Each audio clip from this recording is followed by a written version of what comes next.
Hello and welcome to this exclusive conversation. बाजार की दिशा को लेके हम सबके मन में एक बहुत बड़ा सवाल है। बाजार किस ओर रुख कर सकता है? क्योंकि बहुत सारे जो फैक्टर्स है इस बाजार को दिशा देते हैं। अर्निंग्स, कंजम्पशन, टैरिफ्स, जीएसटी में बदलाव, इन सब का इम्पैक्ट मार्केट्स पे क्या हो सकता है, इस पे हम बातचीत करेंगे। हमारे साथ बहुत ही खास मेहमान जुड़ चुके हैं, मिस्टर मौलिक Patel, head of research, एक्वेरिस securities के।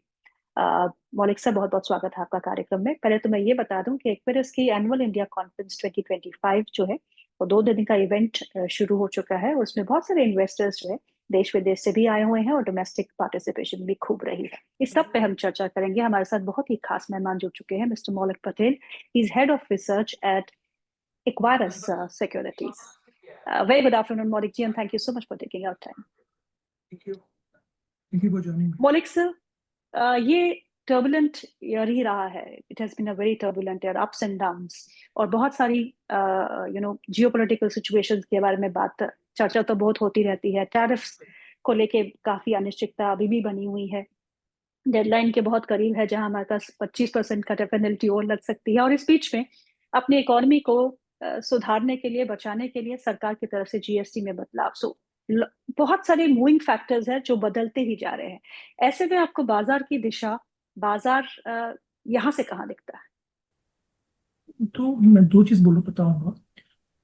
अगर आपने लास्ट बजट देखा होगा, एक गवर्नमेंट का एक शिफ्ट हुआ था जी। जिसमें से जो कैपेक्स के ऊपर में जो हमारा फोकस था हम्म। लास्ट 2-3 साल से कोविड के बाद में, वो थोड़ा चेंज होता दिखा।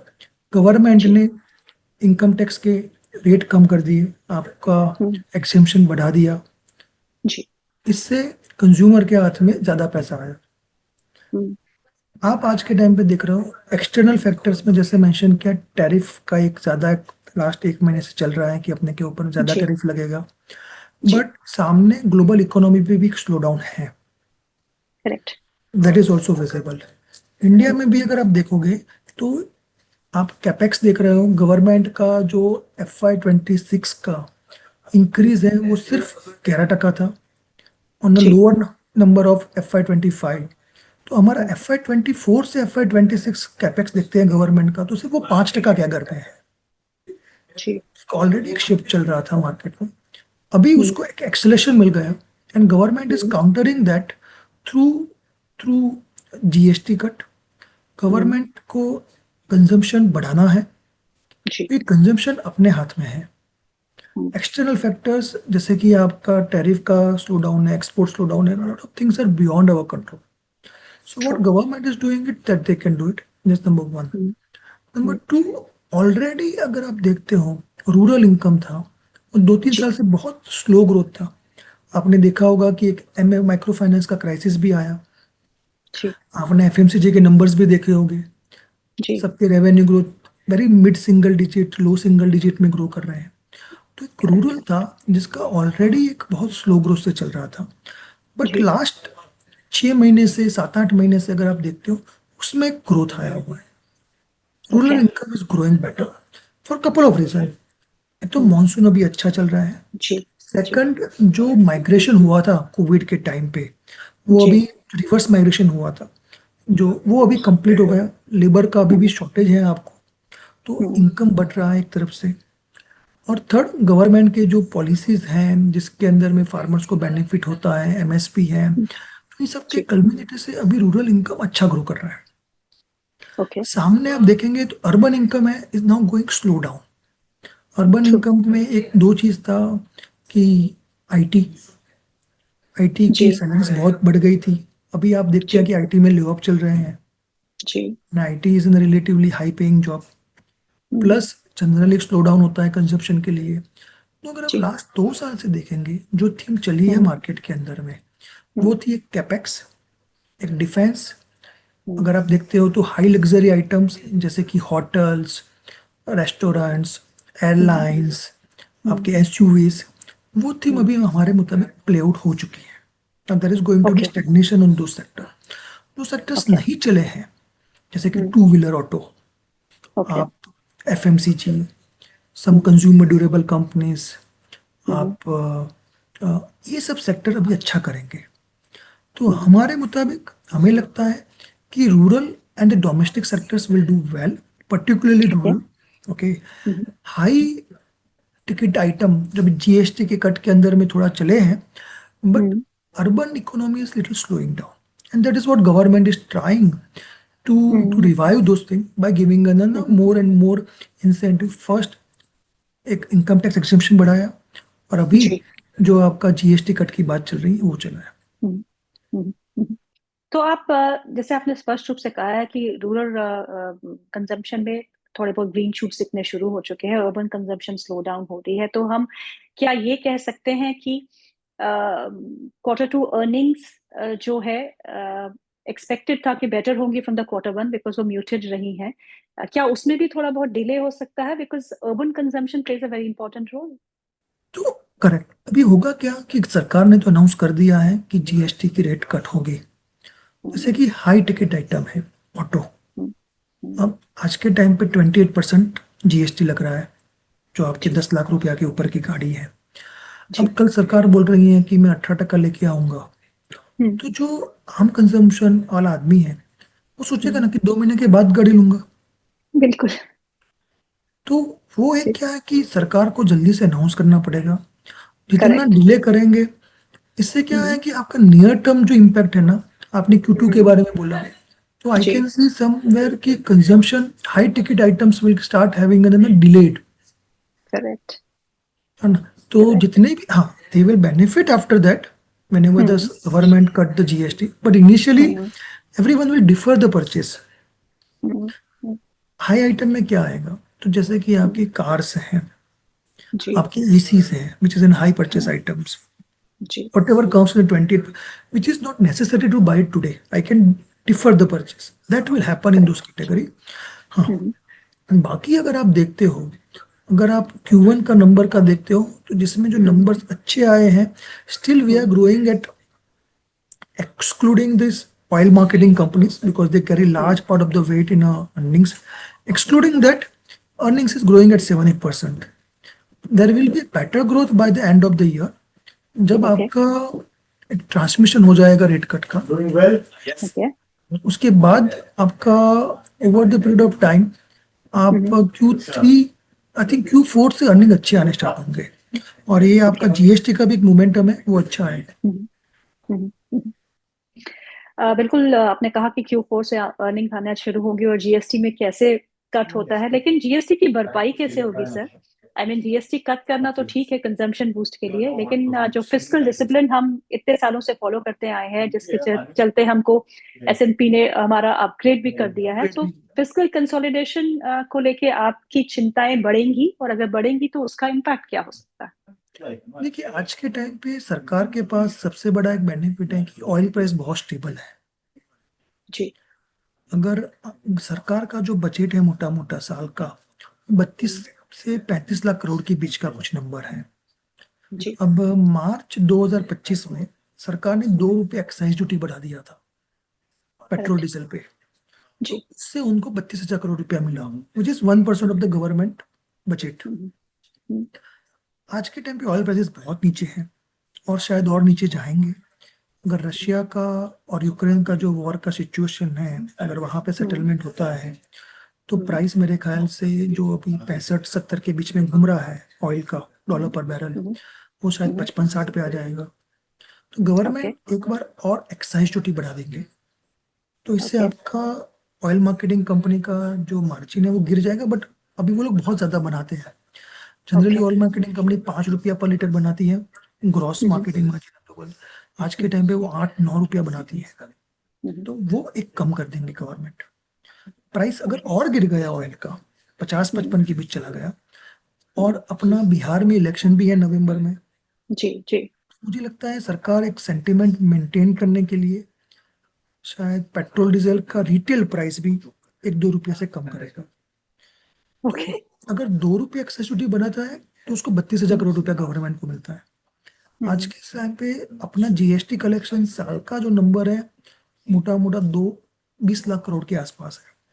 जी। अगर आपको 2-3 टका का शॉर्टफॉल दिखता है, तो शायद हम्म, इससे हो जाएगा, प्लस डिमांड बढ़ेगा तो वो वॉल्यूम आएगा, हम्म, ग्रोथ आएगा, तो हम्म, वो उससे होगा। हम्म, हम्म, और मेरे ख्याल से अभी जैसे वर्ल्ड में देखते हैं हम, हमारा एक फिजिकल कंसोलिडेशन रहता है वो कंटिन्यूस रहा है, जी। और मुझे लगता नहीं है कि उसमें ज्यादा स्लिपेज होगा। अगर कुछ होता भी है तो bond market is now much more mature है, जिससे, और ओके। आरबीआई भी अगर आप देखोगे तो सिस्टम में लिक्विडिटी सरप्लस करके बैठा हुआ है, तो कुछ जी। टाइटनिंग का मुझे लगता नहीं है कि स्कोप आगे जाके। ओके। सर रेट कट का स्कोप बन रहा इस माहौल पे तो नहीं लगता है। आप है? एक देखिए कि 100 बिप्स कट किया है जी। आरबीआई ने ऊपर से नीचे तक। जी। अब उस रेट कट का ट्रांसमिशन होने में हिस्टोरिकली 6 महीना से 9 महीना लगता है time. Okay. Last rate cut हुआ था जून के अंदर में, जी। तो अब इसे 6 महीना पकड़ लीजिए दिसंबर में। By the December you will start that transmission effect, the cost of borrowing will further go down. जो स्पर्ज आएगा ना वो किस में आएगा कि जो एनबीएफसी है और जो रिटेल जी। लोन है, इसमें स्लो डाउन है, वो बढ़ेंगे अच्छे। अच्छा। कॉर्पोरेट लोन मेरे ख्याल से ग्रो नहीं करेगा अभी भी, क्योंकि ओके। कॉर्पोरेट की बैलेंस शीट बहुत ही अच्छी है। कॉर्पोरेट्स में अभी तक जो ग्रोथ किया है वो सब पीएसयू ने किया है, प्राइवेट सेक्टर के अभी भी इतना ग्रोथ नहीं कर रहे हैं, अदर देन वन और to large groups which are doing very large capex like Adani and JSW, but many others are not spending. तो मुझे लगता है कि प्राइवेट सेक्टर के अंदर में कैपेक्स आने में अभी थोड़ा टाइम है, उनको एक ओके। सर्टेनिटी चाहिए, और उनका जो कैपेक्स किया है पास्ट में उस पर रिटर्न आएगा तब जाके होगा। तो कोई ऐसे डोमेस्टिक सेक्टर्स जो आपको बड़ी प्रॉमिसिंग स्टोरी लगती हो? मुझे ऑटो बहुत अच्छे लगते हैं, particularly two wheeler. Four wheeler तो अभी जीएसटी का रेट कट आएगा उस टाइम पे होगा, बट वो भी ऑटो कंपोनेंट्स बहुत अच्छे लगते हैं, ऑटो ईएम्स। सीमेंट बहुत प्रॉमिसिंग ओके। लगता है। एक जो कंसोलिडेशन होना था अपने लास्ट 2-3 साल में, देखेंगे बहुत सारे एमएनडे हुए हैं। जी। सीमेंट का अगर 10-12 साल का आप देखते हो तो price increase has been only 2% CAGR, which is not even beating the inflation. But अब एक डिमांड आएगा मेरे ख्याल से, प्लस ऑयल प्राइसेस नीचे हैं तो उनका कॉस्ट पे थोड़ा बेनिफिट आ जाएगा। सीमेंट बहुत अच्छा लगता है हमको। हमको कंज्यूमर ड्यूरेबल अच्छे लगते हैं, कुछ कुछ सेगमेंट पर्टिकुलरली आर एसी से इसी सेगमेंट है, या फिर आप देखेंगे तो कंज्यूमर डिस्क्रिशनरी वाले जितने भी सेगमेंट है वो अच्छे लगते हैं। This are the 3-4 segment. NBFC हमारे लिए अच्छे करेंगे, कैपिटल मार्केट की जितनी भी कंपनीज हैं, जैसे कि एसेट मैनेजमेंट कंपनीज हैं, वेल्थ एग्रीगेटर्स हैं, and some of this will do well. Energy sector अच्छा करेगा। ऑयल प्राइसेस जब गिरता है तो other than ONGC all India बाकी सबको बेनिफिट होता है, तो मुझे लगता है करेक्ट। कि एनर्जी सेक्टर एक अच्छा करेगा। तो 5-6 सेक्टर्स रिलेटिवली अच्छा करेंगे। A sector that you will stay away from, जहां से आप दूरी रहेंगे, जहां आपको डिफेंस, लगता है कि ओके। डिफेंस बहुत ओवर वैल्यू है। अगर आप देखेंगे, और वॉर ऐसे भी खत्म हो रहा है वर्ल्ड के अंदर में यूक्रेन का, तो जी। होपफुली तो वो क्या है कि एक सेंटिमेंट में पोस्ट इंडिया पाकिस्तान वॉर के बाद एक स्टॉक बहुत चल चुके थे, तो मेरे ख्याल से जी। डिफेंस एक अवॉइड करना चाहिए for the time being. Okay. अगर आपको अवॉइड करना है तो एक थोड़ा फार्मा अवॉइड कीजिए, ये बहुत अच्छा। डिफेंसिव है, और उसमें भी ओके। आप जेनरिक यूएस फार्मा कंपनीज को अवॉइड कीजिए थोड़ा, ओके। क्योंकि उनमें क्या है कि जो रेवेन्यू आ रहा है वो 2-3 प्रोडक्ट से आ रहा है, एंड दे जी। Will go up the patent next year. तो करेक्ट। डोमेस्टिक फार्मा जैसे कि अल्केम है, टोरेंट फार्मा है, that they will still do well. Metal stocks को भी अवॉइड करना चाहिए, बट वैसे भी कुछ खास उसमें मोमेंटम नहीं है। चाइना अगर ग्रोथ दिखाता है तो अच्छा करेगा। जी। आईटी में हम लोग थोड़ा अंडरवेट जा रहे हैं, बट वैल्यूएशन थोड़ी रिजनेबल बन चुकी है, बट ग्रोथ नहीं है। ओके। ओके। सर अभी बेहतर अगर किसी को इन्वेस्टमेंट करना हो तो कहाँ पे करना चाहिए? What kind of weightage large cap में होना चाहिए, मिड कैप में होना चाहिए, स्मॉल कैप में होना चाहिए? तो अगर लार्ज कैप देखते हो और स्मॉल कैप देखते हो, उनका जो पीई का रेशियो है, large cap divided by small, small cap divided by the large cap, 2018 और 2008 में जो उनका रेशियो का जो पीई था 1.3 के आसपास, वहां पर small caps is one of the most expensive compare to the large cap, and they are okay. Not showing growth for the last 2 quarters. तो ओके। ग्लोबली चैलेंजेस बढ़ते हैं। Large caps are better to withheld those stocks, because उनके पास management capability होता है, financial strength अच्छा होता है, and they can withstand. Small cap companies difficult to go through the turbulent time and they taken a hit. तो हमें लगता है कि स्मॉल कैप थोड़ा अंडर परफॉर्म करेंगे फॉर द टाइम भी, लार्ज कैप अच्छा करेंगे। एक बार ऐसा होगा कि आपका निफ्टी है जो 26,500 चला जाए दिवाली तक, बट हम्म, स्मॉल कैप इतना अच्छा ना करे। मिड कैप शायद अच्छा करेंगे। मिड कैप में ओके। क्या है कि this are the companies which deliver a better growth. उनका एक ग्रोथ पोटेंशियल ज्यादा होता है compare to the large cap, and they have some management capabilities. They can withstand all those tariff, export headwind and other things. किसी को invest करना है तो मैं बोलूंगा लार्ज कैप में करें। थीमेटिक में करना है तो डोमेस्टिक फंड्स में करें, जो रूरल इनकम फोकस्ड है या कंजम्पशन थीम लगे, उस स्टॉक सेगमेंट में इन्वेस्ट करना चाहिए। मौलिक सर, एफआईआईस की return is becoming difficult day by day. कब तक वापसी हो सकती है उनकी? बड़ा डिफिकल्ट क्वेश्चंस है। हम जब बात करते हैं तो क्या है, इंडिया अभी जी। भी एक एक्सपेंसिव मार्केट है कंपेयर टू बाकी सब हम्म, इमर्जिंग मार्केट में। और अब जब हम्म, हेडलाइन पे न्यूज देखते हैं, प्रेसिडेंट ट्रम्प कुछ बोलते हैं अपने अगेंस्ट में, जी। तो एक सेंटिमेंटल अभी थोड़ा नेगेटिव है। जो ओके। पहले से नेगेटिव चल रहा था because we were expensive compare to the other correct. Market and what our earning growth was there, now it is become little exaggerated. Missing. मुझे यस। लगता नहीं है कि वो जल्दी से वापस आ जाएंगे। मार्केट करेक्ट होता है तो आए, या सेंटिमेंट एकदम चेंज हो जाए इमर्जिंग मार्केट में तो शायद हो सकता है। बट ये 6 महीने के लिए मुझे नहीं लगता है कि एफआईआई वापिस आ जाएंगी। उनका सेलिंग चलते रहेगा। जो मार्केट आपने देखा है कि लास्ट मार्च में जो अपना बॉटम बना था बाईस जी। हजार के आसपास से, पूरा डोमेस्टिक थ्री बनी था, अदर देन 1 मंथ में उनका एक बार आया था। जी। और मेरे ख्याल से उनका यही रहेगा, कभी आएंगे कभी जाएंगे, बट हम्म। मार्केट है is driven by the domestic institutions.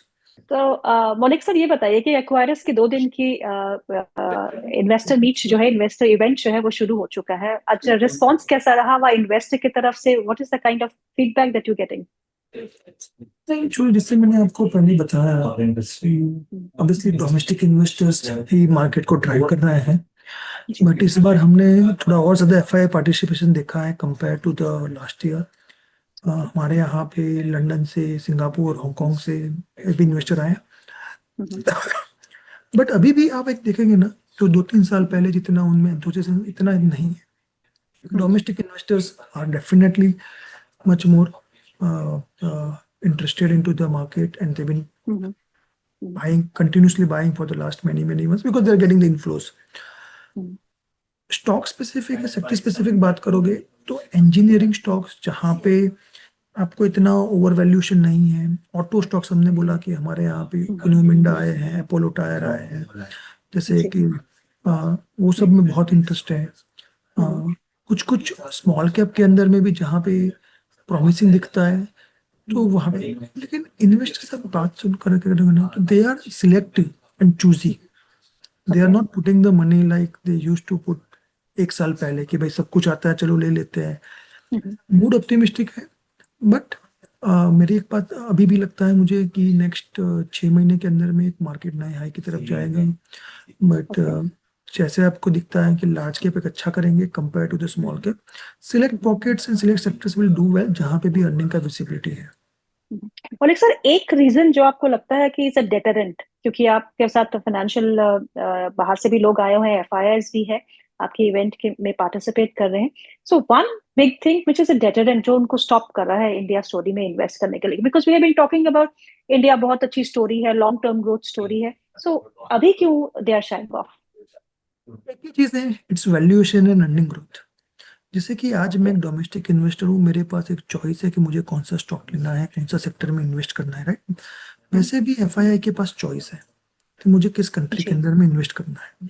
जी। अगर जी। जैसे कि आज मैंने बोला कि मुझे कैपिटल गुड्स महंगा लगता है, डिफेंस महंगे लगते हैं, आईटी में इतना हम्म, इंटर अर्निंग ग्रोथ नहीं, तो मैं नहीं ऐड करूंगा उनको, उन पे मैं अच्छा। अंडरवेट चला जाऊंगा या उन स्टॉक्स में मैं इन्वेस्ट नहीं करूंगा। हम्म, सिमिलरली एफआईआई के पास भी एक चॉइस है।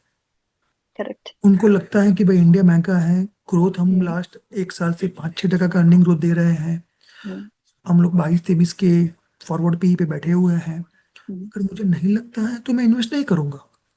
हम्म, उनको लगता है कि बाकी के जैसे कि इकोनॉमी से चाइना पर्टिकुलरली विच एज, यानी हांगकांग मार्केट देखेंगे कोविड के बाद वो 50% गिरा था, फिर अभी आधा रिकवर हुआ है, बट अभी भी, और वहां पे कंपनीज के पीई पे जो चलते हैं वो सिंगल डिजिट 10-11 के पीई पे चलते हैं। Hmm, Similarly with South Korea, Taiwan, and other countries. We are still expensive. अगर आप देखेंगे हम लोग गिरे ही नहीं है, 26,200 का लेवल था अपना, अब करेक्ट। 10% गिरते हैं और फिर वापस चले जाते हैं। बिकॉज डोमेस्टिक के पास इतना लिक्विडिटी है तो वो मार्केट गिरने नहीं देते हैं। और इसी के लिए अपने जो सेक्टर में, जो मार्केट के अंदर में जो करेक्शन आता है 4-5 साल में, करेक्शन इतना आया नहीं है। तो बाकी सब मार्केट में आ जाते हैं, और जब वो बाकी सब मार्केट कम गिर जाते हैं तो उनको अट्रैक्टिवनेस लगता है तो वहां पे जाके डालते हैं, और इसके लिए वो इंडिया से पैसा निकालते हैं। तो ये डोमेस्टिक फैक्टर जो हमारे लिए प्ले आउट कर रहा है इस समय, जो हमारे मार्केट्स को सहारा दे रहा है, ये अच्छा है या बुरा? नहीं, देखो एक अच्छा ही है हमारे लिए, क्योंकि अगर आप हम्म। देखोगे तो सरकार और जो एसआईपी देख रहे हो, फाइनेंशियल इन्वेस्टमेंट देख रहे हो, वो तो अभी भी हमारा बहुत लंबा जाने वाला है। हम ये देखते हैं कि हम लोग फॉरेन कैपिटल पे क्यों डिपेंडेंट रहे। आज से 15 साल करेक्ट। पहले था कि मार्केट फॉरेन कैपिटल पे डिपेंडेंट था। अब जी। डोमेस्टिक कैपिटल जो बैंक्स में रहता था वो अभी चैनल होके आपका स्टॉक मार्केट में आ रहा है, तो हमारे लिए तो अच्छा ही है वो। और एक सर, बहुत बहुत शुक्रिया आज प्रोग्राम में शामिल होने के लिए। Thank you so much for thank such you. An insight on the markets. Thank you. Thank you.